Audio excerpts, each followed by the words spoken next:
佢伫1920年的这个嘉义县埔子分局，嘛是较早的东少郡役所。过去这拢是分局的这个办公厅，却因为结构甲空间的问题，使用不方便。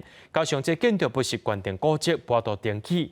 经过2年时间，新的分局总算完工，旧分局也等咧做古迹的整修。设计师小改分局内底空间规划甲安排，嘉义县埔子市新的分局经过2冬的修整，已经正式完工。未来因就要为即马是关定古迹的旧办公厅刷来遮。新的一个厅舍每个同仁可以运用的空间相当的大啊，尤其还有特别安排我们有充足的远景休息室。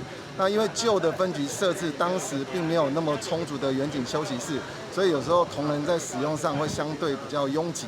1920年起的东石准役所，伫日本时代就有地方行政甲维持治安的警务功能。后来唔拿车做埔子分局，嘛是嘉义县关定古迹，为着要提升警方的办公环境，兼顾保存地方的历史建筑，中央甲地方政府共同编1亿4000多万的预算来起新的办公厅。那旧的地方因为是限定古迹，所以它不能够随便乱动。那现在旧的地方我们会把它规划作为另外的这个文化性的一个使用。新的分局除了提供警员有休困的所在，民众在接触的业务单位嘛拢规划伫1楼。埔子分局按算伫去年年过了后会全部搬过来。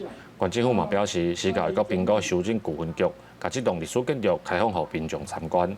记者林慧婷嘉义报道。